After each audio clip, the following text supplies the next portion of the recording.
The content on the Untold Tales channel is protected by copyright. Unauthorized use may result in legal liability. I parked in front of the familiar house, killed the engine, and sat there for a moment, staring at the dark windows. In my hands, a bag with alcohol, a bottle of expensive whiskey, bought specifically for this occasion. Jacob had been telling me for a while that we should get together, reminisce about the old days. Mindy had left for a business trip early in the morning. She kissed me before heading out, said she'd miss me. I even texted her before stopping by the store. Love you. Take care. Funny, isn't it? I stepped out of the car, inhaled the crisp night air, and headed for the yard. I decided not to call, just show up, like in the old days, when we didn't need to make plans, when we could just drop by unannounced, no formalities. The fence was low, the gate slightly ajar. Strange. The yard was silent, except for a faint glow from the living room window. I took a few steps forward, but suddenly froze. Something was off. The curtains weren't fully closed, leaving a narrow gap. And that was enough. I saw them. Jacob, my friend, my fucking best friend. Mindy, my wife. They were there, bathed in the warm glow of the lamp. She was cheating on me with Jacob, right before my eyes. She was smiling. My chest tightened as if I had taken a punch straight to the gut. I couldn't breathe. It felt like I had plunged into a thick, sticky nightmare. Time slowed. The whiskey in the bag suddenly weighed a ton. I swallowed hard. Something inside me snapped. Then, in a surge of passion, she turned her head in my direction and froze. She saw me. Mindy jerked away from Jacob, stumbled, and fell onto the couch, her eyes wide with shock. I stared at her. She stared at me. Then Jacob turned, frowning, still unaware that it was over. I unclenched my fingers. The bag of whiskey hit the ground. I don't remember how my brain switched from numbness to pure, boiling rage. It just happened. In the next second, I was already moving, the whiskey forgotten on the grass, and my fist crashed into the window with a sickening crunch. Shards of glass tore into my skin, but I didn't feel a damn thing. Mindy screamed. Jacob recoiled, but not fast enough. I was already inside, my boots sinking into the plush carpet, and my next punch landed square on his cheekbone.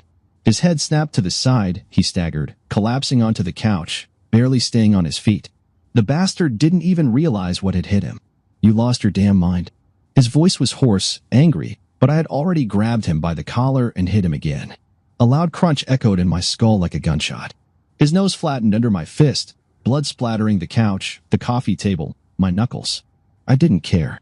You fucked my wife in my own city, you piece of shit? My voice was low, heavy, like it was ripping the air apart. Mindy sprang up from the couch, her eyes gleaming with terror, lips trembling as if she wanted to say something, but I didn't give her the chance. Don't you dare open your mouth? I roared, swinging and striking her across the cheek. Her head snapped to the side, long hair whipping through the air.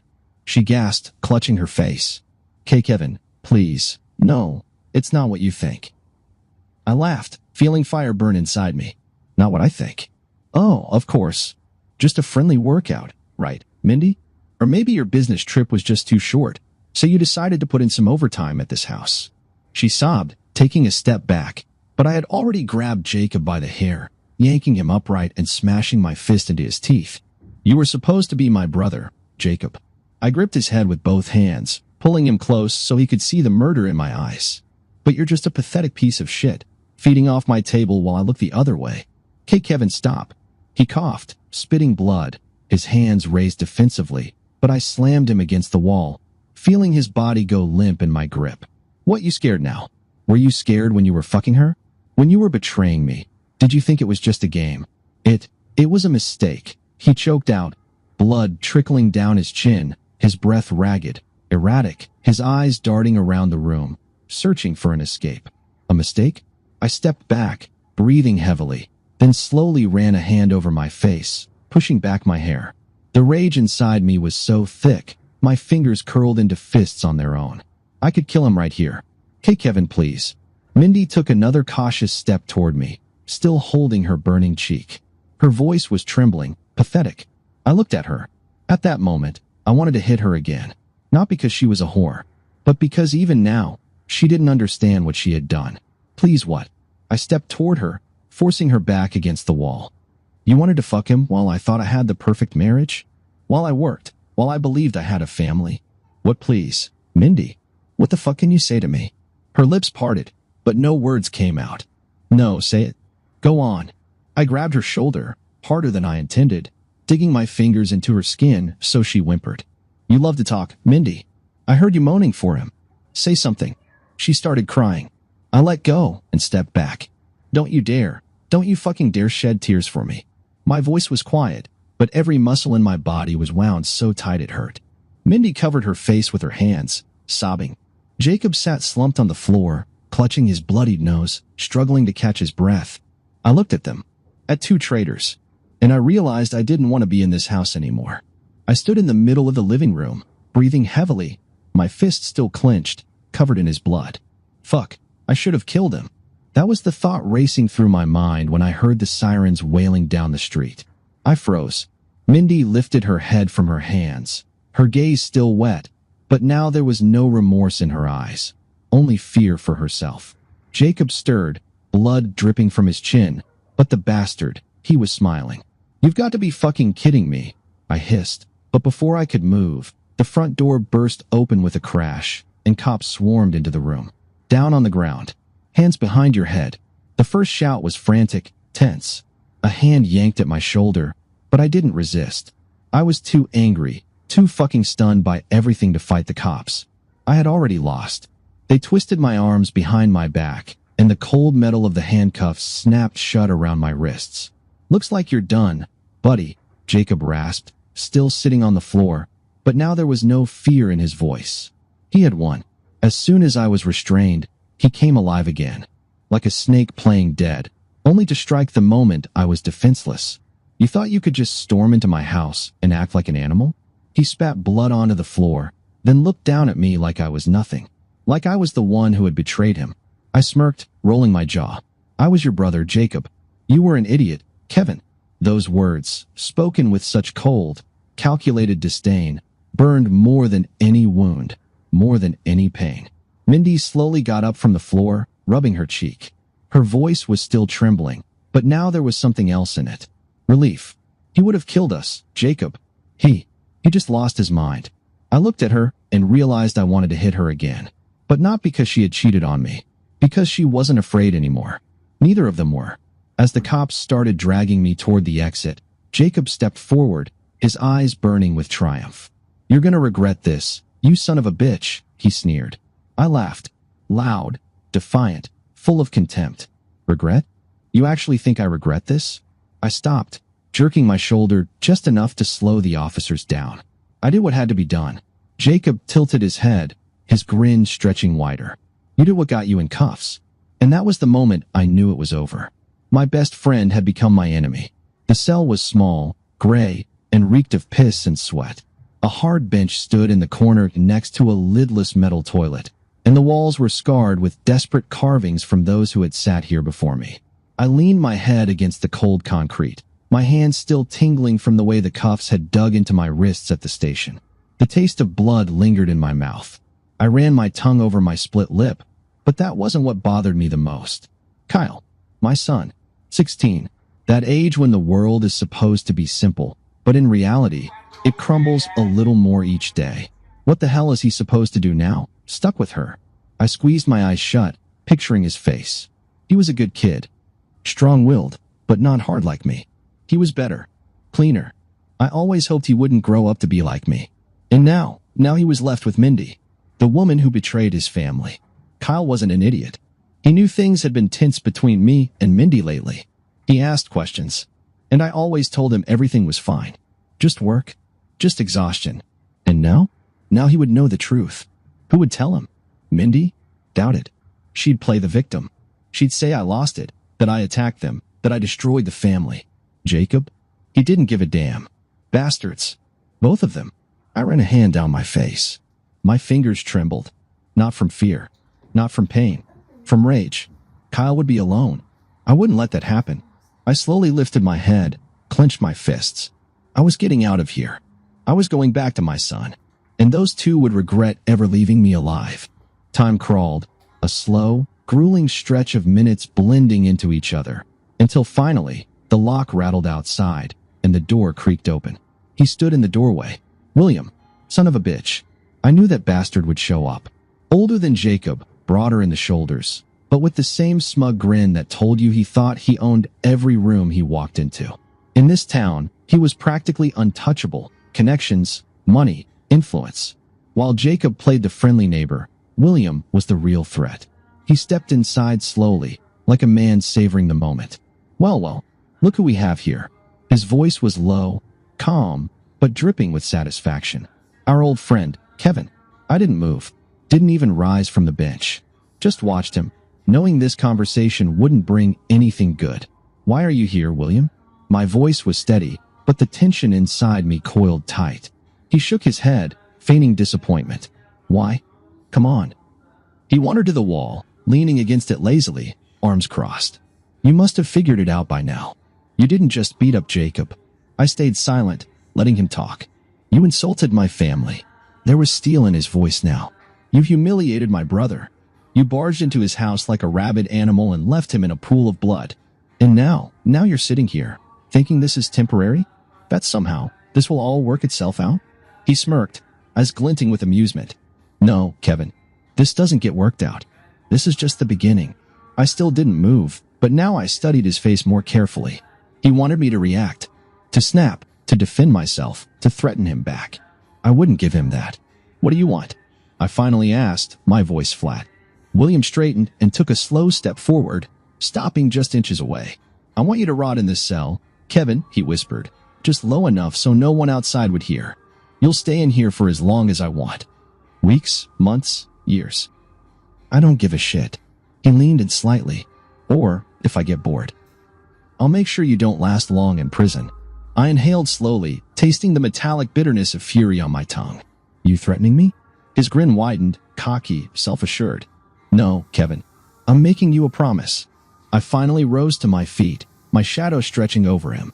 He didn't flinch. We stood there, two predators, waiting to see who would strike first. You're a fool if you think you can scare me. I spoke slowly, deliberately, letting every word settle between us. He narrowed his eyes slightly, the corners of his mouth twitching upward. Scare you? No, Kevin. I'm just putting you in your place. I tilted my head, smirking. We'll see whose place is the last one standing. He held my gaze for a few more seconds, searching for something that would break me. He didn't find it. Then he chuckled, waved to the guard at the door, and turned to leave. Just before stepping out, he glanced back over his shoulder. Enjoy your new life, Kevin. It'll be a short one. The door slammed shut. I was alone again, but now I knew exactly what I had to do. The night stretched on. I sat on the hard bench, my back against the wall, replaying every word William had said. His smirk, his tone, his certainty that I was already a dead man. But he underestimated me. I closed my eyes, forcing my breathing to slow. My ribs ached from Jacob's beating, my lips stung, my knuckles throbbed from every punch I'd thrown. The sudden clang of the locks snapped me back to reality. I opened my eyes just as the door swung wide. Two men stood in the doorway. Big, dark shirts, shaved heads, heavy boots. One of them idly tapped a bat against his palm. The other was already grinning. William didn't waste any time. He sent his dogs in immediately. Up, asshole, the first one said, stepping inside and kicking the door shut behind him. Boss sent you a lesson. I didn't move. The second man crouched slightly, flashing rotten teeth in a smirk. You don't mouth off to the people who decide how long you stay locked up. I chuckled, spitting blood onto the floor. You two seriously think you can scare me? I knew there weren't just two. There were three. In the moment I lifted my head, someone was going to swing at me from behind. I pretended to stand up, but in the same second, something heavy crashed into my side. Pain exploded through my ribs, the air ripped from my lungs. A bat. I staggered, but they grabbed me by the collar and hauled me to my feet. Doesn't seem so smart now, does he? One of them chuckled before driving his fist into my stomach. I doubled over. Another punch. Something cracked. I tried to lift my head, but the second one was already moving. His fist smashed into my cheekbone, snapping my head back, blood spraying from my nose. Pain came in waves. Somewhere inside, I knew this wasn't just a beating. This was an order. I collapsed onto my knees, but they weren't finished. The bat crashed down again, across my shoulder, my back, my side. The dull, crushing pain spread through my body, but I didn't make a sound. He's holding up, the bastard, I heard someone say, but the voice was already distant, muffled, like it was coming from underwater. I didn't give them the satisfaction of hearing me scream. The last blow struck my ribs, and I dropped. The freezing concrete met me, blood pooling in my mouth, the stench of dust and sweat mixing with the metallic taste of iron. I heard them step back. One of them crouched down, gave my cheek a few patronizing taps. "Don't mouth off to William." I didn't respond. The door creaked, then slammed shut. I was alone. Breathing was hard. My body burned. Pain pulsed in my chest. But I knew one thing. I was getting out of here. I was taking Kyle with me. And William was going to pay for this lesson, the last one of his life. I was still sitting on the same filthy bench in my cell when they called me in for a meeting with my lawyer. A cop, lazily chewing gum, led me down the hall to a cramped, run-down room with a metal table. He tossed a stack of papers in front of me and smirked. "Not your best day, huh, Kevin?" I didn't even look at him. Across from me sat a man in an expensive suit, the kind that didn't belong in a place like this. Polished shoes, a perfect side part, the cold, calculated stare of someone who couldn't care less about the people he worked for. Mindy's lawyer. I sat down, inhaled slowly through my nose, ignoring the pain in my ribs, then looked at the papers. "What's this?" "Documents confirming that you, Kevin, no longer own a damn thing." The lawyer folded his hands, watching me like a scientist observing an animal in a cage. "Mindy filed for asset division while you were in here. The business, the accounts, the house, it's all hers now. The court ruled in your wife's favor, considering the emotional distress you caused her." I lifted my gaze slowly, suppressing the bitter laugh rising in my throat. "Emotional distress?" "Of course." He raised an eyebrow. "You broke into someone else's home, assaulted a man, subjected him and your wife to violence, threatened their lives. The judge didn't take long to decide." I was silent, forcing myself to process just how dirty they had played this. "But there's good news," he continued, his smug smile never wavering. "You don't have to worry about your assets anymore. Mindy and Jacob will take good care of them." My fingers twitched from the sheer rage boiling inside me, but I forced myself to stay in control. "And Kyle?" The lawyer tilted his head, as if the question actually amused him. "Oh, don't worry about your son. He's staying with his mother." I clenched my jaw so tightly I nearly shattered my own teeth. She had taken everything from me. The business I had built for years. The house that had been our fortress. My son. Everything. And while I sat here, my ribs still slick with blood from William's lesson, she and Jacob, along with their lawyers and their bought and paid for judges, had wiped their feet on me. I leaned forward, laced my fingers together, and stared straight into the bastard's eyes. "Tell her this isn't over." The lawyer smirked, shook his head, and without another word, stood up, gathered his papers, and walked out. The door closed, and I sat there in the empty room, listening to something inside me slowly turn to ice. I wouldn't forget. I wouldn't forgive. I would return. I lost track of the days. Maybe weeks. In this godforsaken place, time turned into a sticky, shapeless blur, stretched thin between the beatings, the cold, and the pain that never fully faded. They kept coming. Randomly. Unexpectedly. Always at night. 2 of them, sometimes 3. Sometimes with bats, sometimes just fists. They beat me hard, methodically, with the quiet confidence that eventually I would break. But I didn't. I felt the pain. I felt the bones crack, the blood drip down my lips, the breath leave me in ragged gasps. But they never saw what they wanted. William was waiting for fear. Submission. He was waiting for me to start begging. But I looked them in the eye. I didn't plead. I didn't bow my head. I didn't break. And I saw how much that pissed him off. Every time he came, he would stare at me for a long moment, something between irritation and growing unease flickering behind his eyes. He saw that I was still there, that despite the bruises, the humiliation, the threats, there was still something in me that hadn't died. So he decided it was time to raise the stakes. When he walked into my cell that day, his steps were unhurried, but there was a new spark in his eyes. I knew instantly. He had thought of something. Kevin, he started, settling down across from me, crossing his arms. "You remind me of a dog. You can beat it, kick it, break its ribs, and it still growls. Amusing. But dogs like that don't live long."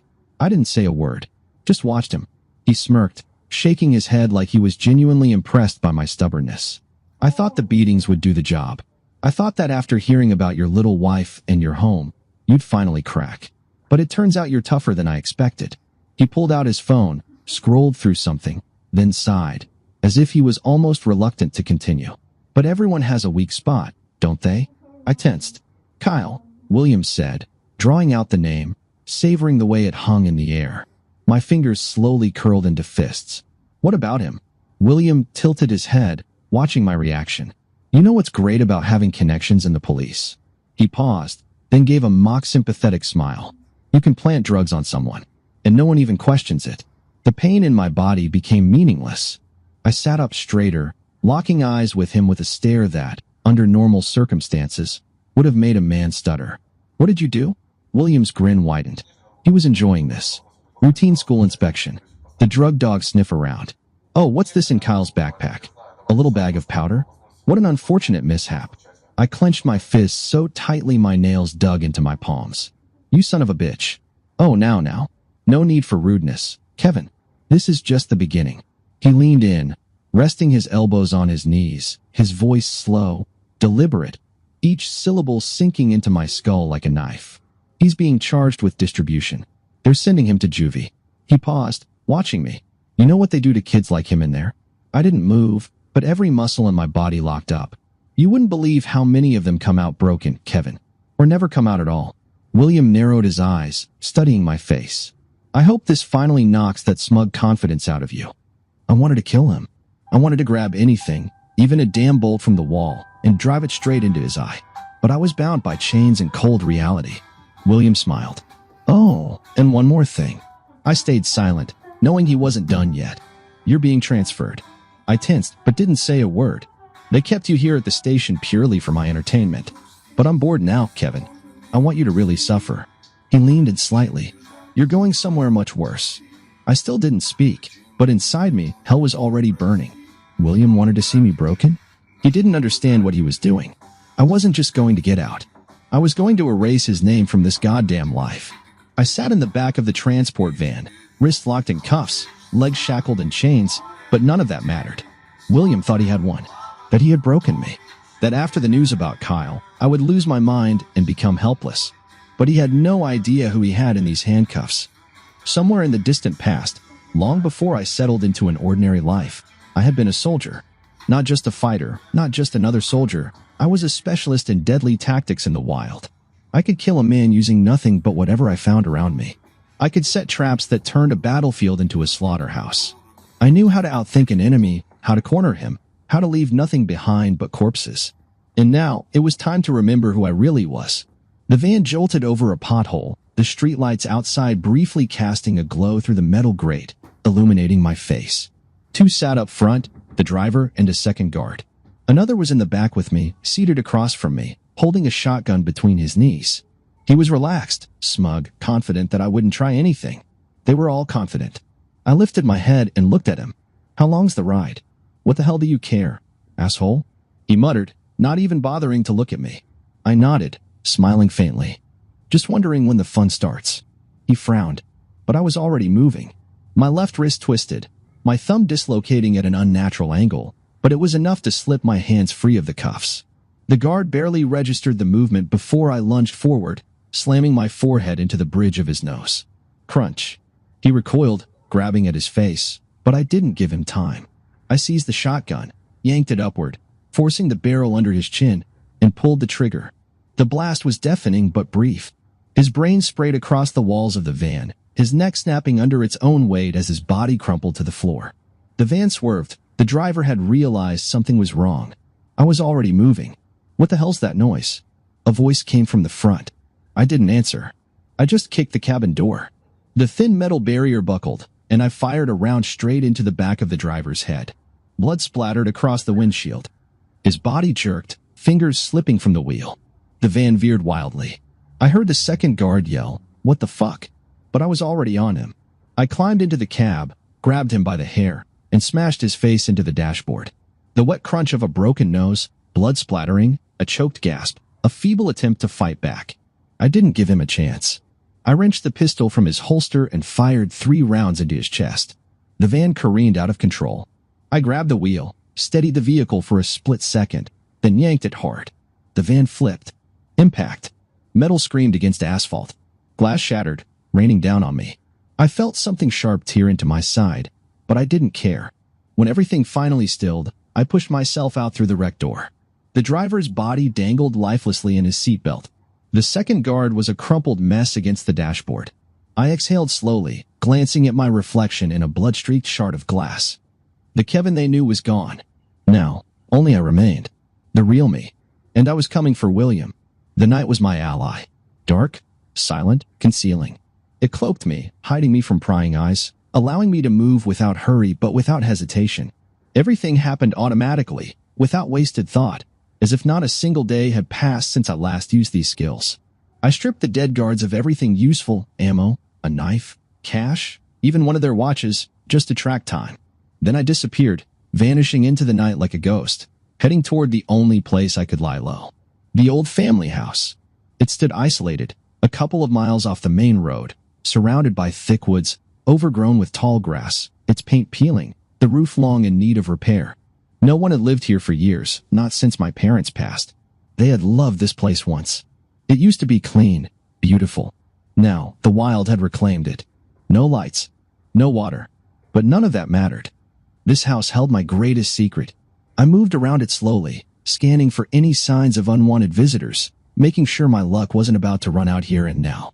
But no, it was quiet, empty, just as I had left it. I stepped inside, inhaling the scent of old wood and dust, running my fingers along familiar surfaces. All this time, it had been waiting for me. And finally, I headed toward the one place no one knew about. The stash. I had built it years ago, back when I first returned from military service, when survival instincts wouldn't let me rest, demanding I prepare for the worst, even when I thought the worst was already behind me. Back then, I had considered it nothing more than a habit, a pointless precaution. Now I was grateful for that instinct. I approached the pantry wall, where old wooden panels concealed a hidden compartment. Drawing the knife, I carefully pried up the edge of a board, then pulled it away entirely, revealing the treasure no one, not Mindy, not William, not a single soul in this damn city, knew existed. 2 metal cases sat inside. I pulled them out, wiped away the dust, and opened the first. Money. Large bills, wrapped in plastic, clean, untraceable. I had set it aside precisely for a situation like this. The second case clicked open. Weapons.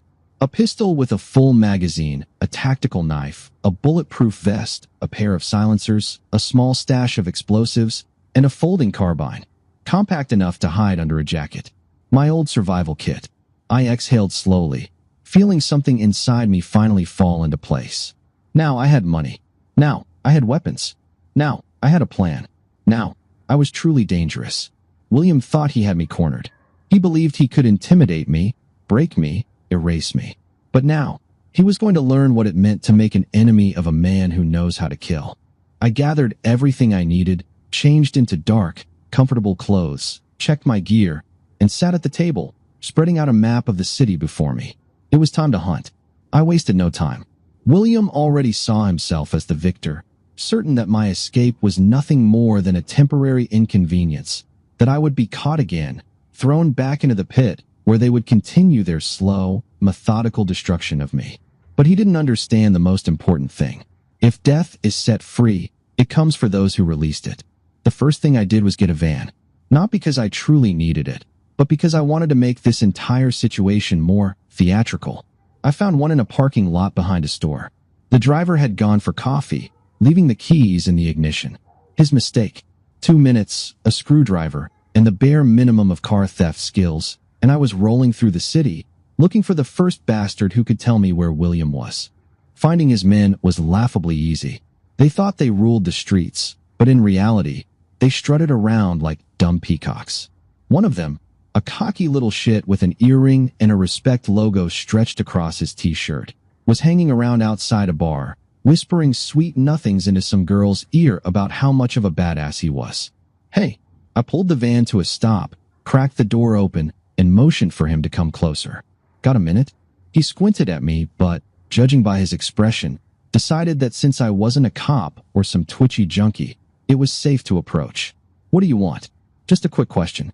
The moment he got close enough, I grabbed him by the collar, yanked him inside, and slammed the door shut. Hey, what the F? My fist crashed into his nose, cutting his words short. Listen up, poodle. Where's William? He wiped at the blood, snorted, but there was already a flicker of fear in his eyes. Go to hell. I pulled out my knife, spun it between my fingers, then, without changing expression, drove it straight into his thigh. He screamed. Great. Now you've gone and stained my seat, you little shit. I sighed, grabbed a fistful of his hair, and yanked his head back, forcing him to meet my gaze. Where is he? Fuck, okay. He was breathing fast, sharp little gasps, like a kicked puppy. They're at a restaurant. La Bellinate, that fancy Italian place. He's there with Jacob. Good boy. Can I go now? I pretended to think about it. What do you think? He didn't even get the chance to scream before I slit his throat. No, you can't. His blood ran hot down my hands. I wiped the knife clean against his Respect logo and shoved his body onto the curb. These mutts all thought they were untouchable, until someone reminded them that we're all just meat. Now, I had my target. I headed for the restaurant, leaving another breathless corpse behind. They were there, sitting by the window, sprawled out, satisfied, like two fat rats in a grain warehouse. I watched as Jacob laughed, telling William some story, while William nodded, smirking, sipping his expensive wine. They weren't worried. They weren't afraid. They thought I was no longer a threat. But they forgot one thing. If you don't kill death, death comes for you. I didn't go inside. I waited. Waited for them to finish their damn dinner, for the waiter to bring the check, for them to lazily stand and head for the exit, still oblivious that this night would be their last. As they stepped outside, I rolled up in the van, stopping right at the restaurant's entrance.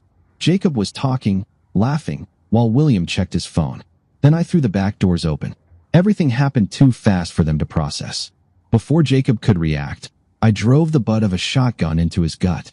Before William could move, I slammed it into his knee, dropping him to the pavement. Hey, what the? I grabbed Jacob by the collar and smashed his head against the side of the van, leaving a fresh smear of blood. Relax. The night's just getting started. William tried to scramble back, but I already had my boot against his face, crushing his nose. Hey, H, you Don't whine. We're only getting started. I dragged them both inside, shoved them onto the floor, and slammed the doors shut. The metallic clang echoed through the night. I climbed into the driver's seat. William and Jacob were now in the back. I knew exactly what they were feeling. They had just realized they were in the hands of a man with nothing left to lose. I glanced in the rearview mirror, smirked, and hit the gas. Now, we were playing by my rules. I drove in silence, lights off, sinking into the dark embrace of the night, until the city's glow was far behind. The road narrowed. Asphalt turned to gravel, then dirt, then only trees surrounded us, their shadows stretching long in the pale moonlight. From the back, they began to stir. You're dead, you son of a bitch.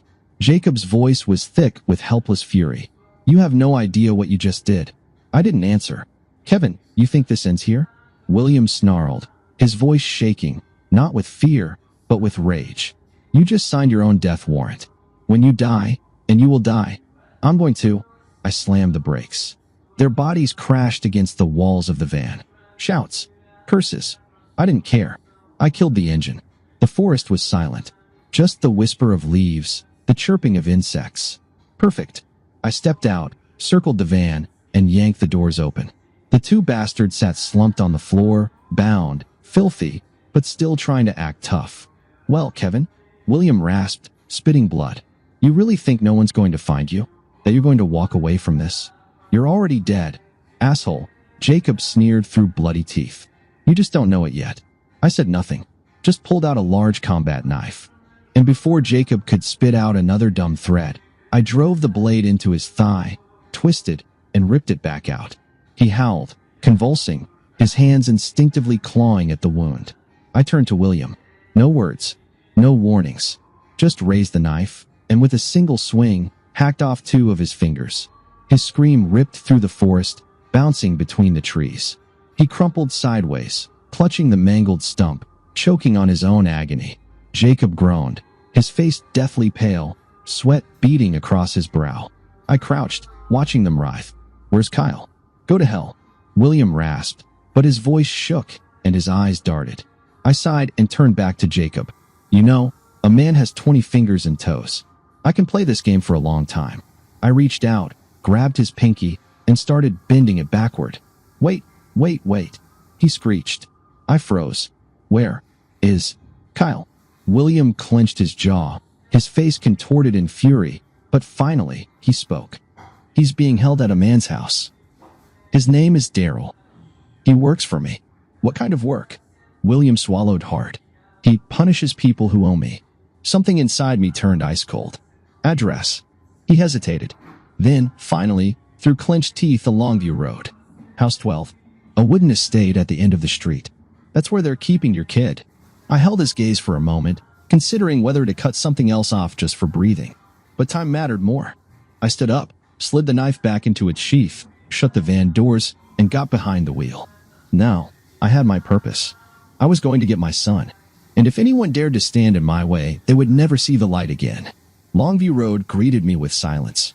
No streetlights, no passing cars, just the dark silhouettes of trees swaying in the night wind and that house at the end of the street. The wooden mansion. At first glance, it was just a house. Old, but sturdy. 2 stories, windows smudged with dirt, a porch with broken steps. But I knew what was behind those walls. A torture chamber. Daryl had been working for William for years. He handled people who owed too much, broke them down, physically and mentally. If William had given him Kyle, it meant only one thing. They wanted to break him the way they tried to break me. But everything had changed now. I left the van in the darkness, checked my ammo, pulled out my knife, and moved toward the house. Just a shadow in the night, death itself, coming for those who thought they were untouchable. 2 guards stood on the porch, chatting idly, completely unaware that in less than a minute, they'd be bleeding out. I didn't waste time. The first one never even realized he was dying. The blade sliced through his throat so fast, he didn't even get the chance to gasp. Blood sprayed across the door as I was already moving. The second jerked, reaching for his gun, but I shattered his wrist, knocked the weapon away, and drove my knife deep into his liver, twisting slowly. His breath hitched, eyes going wide. He knew he was already dead. I kicked his body aside, silently opened the door, and stepped inside. The hunt had begun. The house smelled of sweat, tobacco, and something sour. A television blared in the next room, some commentator yelling about a sports match. I heard voices from the room to my left. You see the way that kid looked at us? Like he thinks he's special. Daryl said if he doesn't break by morning, we get to, have some fun. Yeah? William gave you okay? Rage surged through me, cold and absolute. I didn't let them finish. I stepped in and slashed the first one across the face. His scream filled the room, but I didn't stop. I grabbed the second by the hair and slammed his skull into the table, turning his face into pulp. The third lunged at me with a knife, but I sidestepped, caught his arm, and snapped his elbow in one brutal motion. His scream ended in a gurgle as I buried my blade deep into his eye. He collapsed, twitching, but I was already moving. I knew where Kyle was. The basement. I sprinted to the door, threw it open, and rushed downstairs. A heavy iron lock. I didn't waste time. I shot it off. Kyle was there, tied up, lips split, but alive. He looked up at me, his eyes filled with fear, pain, and hope. Dad. I quickly cut him loose, helped him to his feet. We're leaving. What about him? I turned. Daryl, standing by another door, a gun in his hand. He didn't fire immediately. He just stared at me, and I saw his face go pale. He knew I wasn't leaving him alive. I pulled my gun. He never even got his raised. One shot. His skull painted the wall. I grabbed Kyle's hand. Let's go. We walked out of that house, leaving only the dead behind us. Kyle was with me. Now, I had to finish this. William's turn was coming. I took Kyle to the only place where he'd be safe. A small house on the edge of town, owned by an old acquaintance who owed me a favor. We were never close friends, but he knew that if I was asking for shelter, things were serious. I sat Kyle down on the couch, checked his wounds, gave him water. He still looked shaken, but there was steel in his eyes. He was my son. Listen to me, Kyle. I have to go, but I won't be gone long. Where? To do what I should have done a long time ago. He swallowed but didn't argue. He knew words wouldn't change anything. Are you coming back? I leaned in, placed a hand on his shoulder. I promise. I left him in good hands and got back behind the wheel. Now to the old family house. When I returned, the van was still parked where I had left it, sitting in the middle of the dark yard, surrounded by towering trees. Inside, 2 bound bastards still squirmed, trying to free themselves. The moment I opened the doors, their faces twisted with rage. "You have no idea what you've done, you son of a bitch." Jacob screamed, his voice shaking. "You're dead. You're already fucking dead. You just don't realize it yet. You think this ends here?" William spat blood, grinning with red-stained teeth. "You think you can kill us and that'll be the end of the story?" I looked at them, silent, emotionless. "You're fucked, Kevin." William leaned forward as much as the ropes allowed, his eyes wild. "I have people everywhere. The police, the courts, the feds. You really think no one's going to come for us? You really think they won't find you?" I leaned against the van's door, arms crossed. "They'll come." "Exactly." Jacob barked. "They're already on their way, Kevin. It's over for you. A whole army, motherfucker." William howled, thrashing against the restraints. "You have no idea what you've started." I sighed, slowly pulled out my knife, and twirled it between my fingers. "No, boys. You have no idea what you've started. You son of a shoo." I dragged the blade across Jacob's arm, just lightly enough to watch his eyes go wide with fear. "I've been waiting for this moment." "You brought an army?" I smirked. "Good. Let them come. I've got a little surprise waiting for them." I left them there, bound, helpless, and fully aware that their fate was now in my hands. Then I walked toward the house. We were holed up in the old family home, now my battleground for the final mission. This house held secrets. Down in the basement, I had kept everything I once considered unnecessary but could never bring myself to throw away. Traps, pits, steel cables, old war toys that had been waiting for their moment. And now, their moment had come. I laid out traps at the forest's entrance. Tension wires, rigged to grenades in just the right spots. Homemade spikes scattered along the main road. I knew they would come here, convinced they were in control. But here, control belonged to me. I went upstairs, where my old rifle with a silencer waited. Sat by the window, and I simply waited. Waited for these bastards to walk into their own doom. Because tonight, this place would become their personal hell. They came like jackals, thinking they were the hunters. Headlights sliced through the darkness, gravel crunched beneath tires, voices and the sound of rifle bolts echoed through the trees. They didn't come to hide. They didn't come to search. They came to kill. But they didn't know death was already here. I stayed in position on the second floor, peering through my scope as their convoy pulled into the clearing. 4 vehicles. 12 men. Enough to make this a proper bloodbath. The first one stepped into the perimeter and immediately screamed. A trap. Steel jaws snapped around his leg, tearing through muscle, grinding bone to splinters. He shrieked, collapsed to the ground, clawing at his limb, but I had already shifted my aim. 1 shot. The second man's skull burst against the hood of the SUV. Panic. The rest scattered. Every step took them deeper into hell. One tripped a wire grenade. A fireball swallowed him whole, along with the nearest bushes. Another fell into a spike pit. His shriek merged with the wet crunch of ribs impaled on sharpened wood. "It's a trap." Someone roared too late. I stepped out. Slow. Silent. The man whose leg had been torn apart was crawling, leaving a thick trail of blood. I walked up, looked down at him, and drove my knife into his throat. A wet gurgle. A twitch. Silence. Another one, gut shot, tried to get up, clutching at the rebar sticking out from his ribs. And no, I crushed his face into the dirt with the butt of my rifle. No. Another lay slumped by a tree, his arm severed, blood pumping into the grass. I crouched beside him, watching as his eyes widened in horror. "Please." I caved his skull in with my boot. One survivor panicked, grabbed an assault rifle, and sprayed bullets blindly into the dark. I stepped behind him and slit his throat. 2 more tried to run. One got caught in my last surprise. A steel snare yanked him upside down, suspending him from a tree. He thrashed, gagging on his own screams. I plunged my knife into his stomach and dragged it downward. His intestines spilled onto the forest floor. Pure terror filled his eyes as his life drained away. The last one fell to his knees. "Please." I was just working for them. I said nothing. I pressed the pistol to his forehead. No. Shot fired. Silence. They were all dead. I stood among their ruined bodies, the blood, the torn flesh, and the silence. Now, only William and Jacob remained. When I returned to the van, they were still inside, pale as corpses. They had seen. They knew. No one was coming for them. No one was saving them. Everyone they had sent now rotted in the clearing, shredded by traps, torn apart by bullets, reduced to nothing but meat. I slowly opened the door. The stench of blood, burnt flesh, and death still hung in the air. "All right, boys," I murmured. "Now we can finally have a proper conversation." William swallowed hard. Jacob tried to keep his composure, but panic flickered in his eyes. They knew. Their empire had collapsed. I pulled out a phone, taken from one of their dead guards. "You both listen carefully. You still have a chance. Well, a small one." I dialed the bank. "Call your manager." Jacob shook his head violently. "What the fuck are you planning?" "Simple." I held out the phone. "Transfer all your money. Every last dollar. To me." He laughed, but it was a hollow, hysterical sound. "You're insane. You think I'm just gonna thwack?" I swung the machete and hacked off his right arm at the elbow.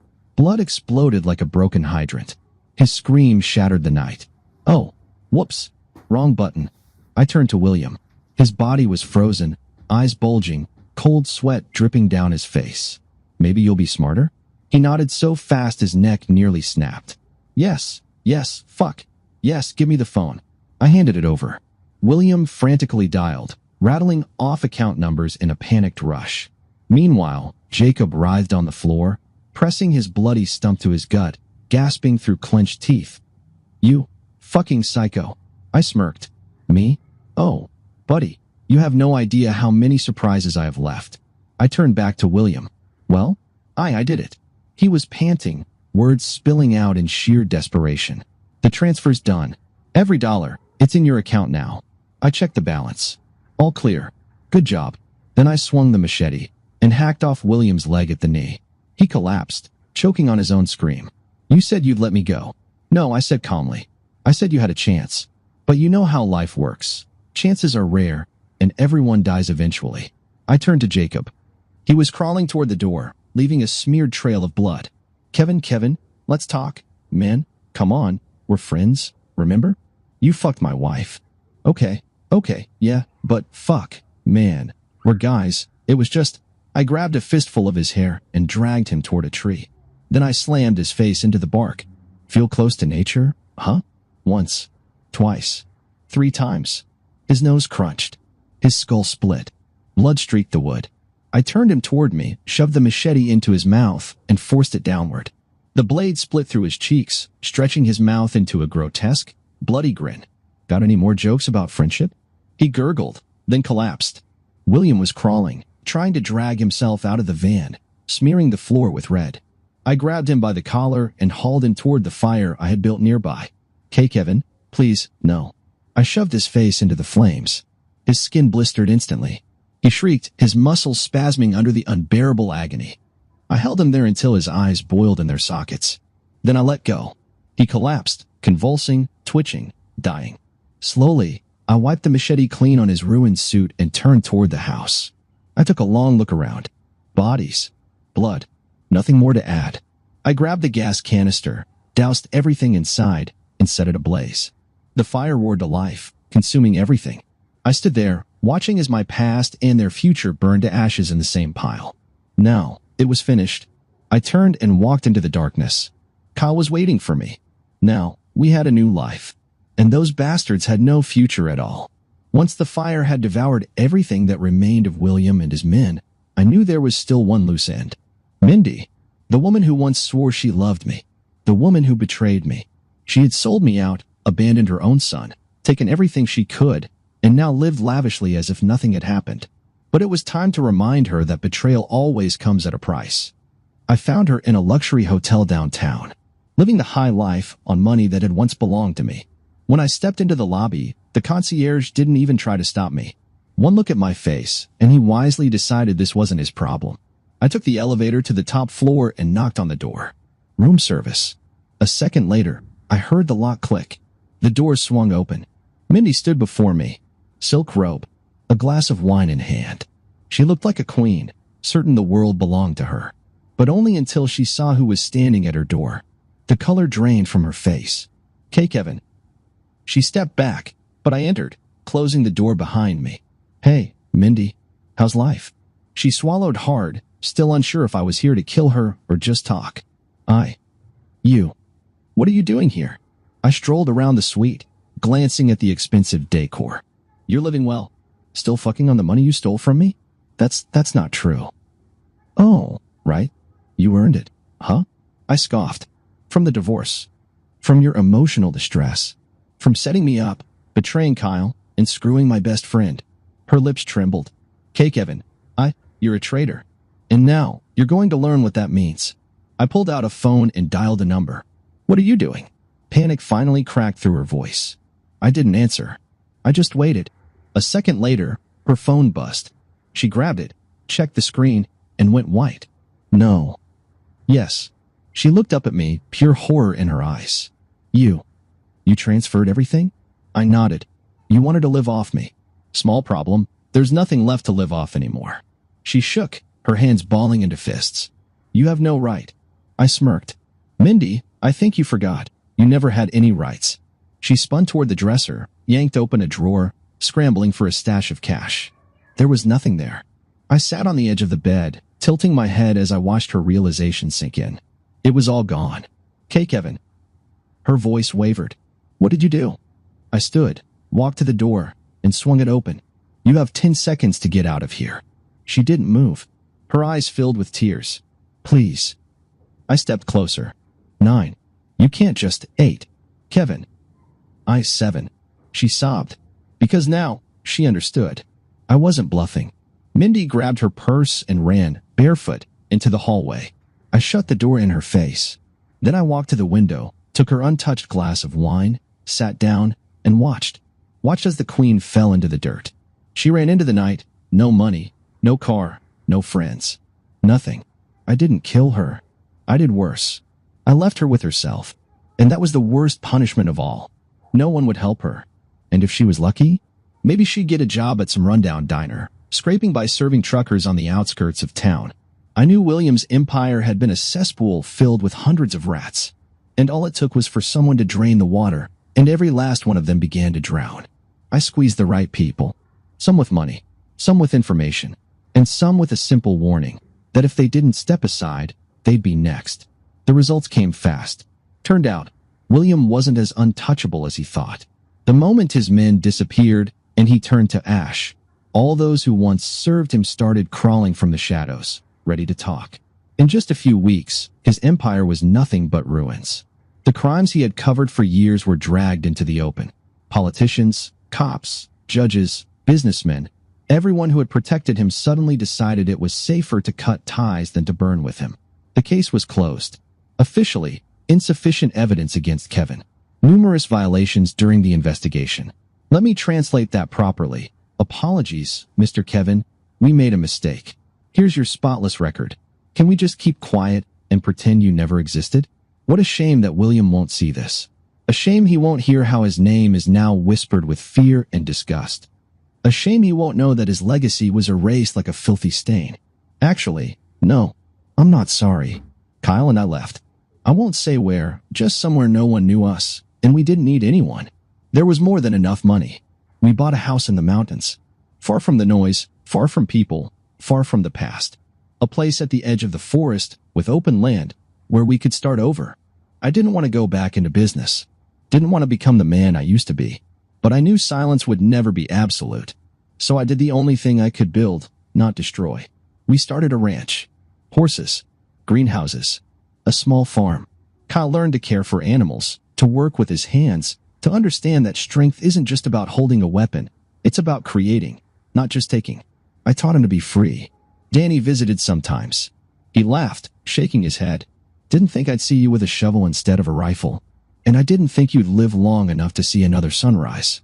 He smirked, took a drag from his cigarette. Well, Kevin, you got lucky. You survived. I looked at Kyle, sitting on the fence, laughing as a young colt chased the dog in circles. I nodded. Yeah, Danny, I got damn lucky. Because now, we were free.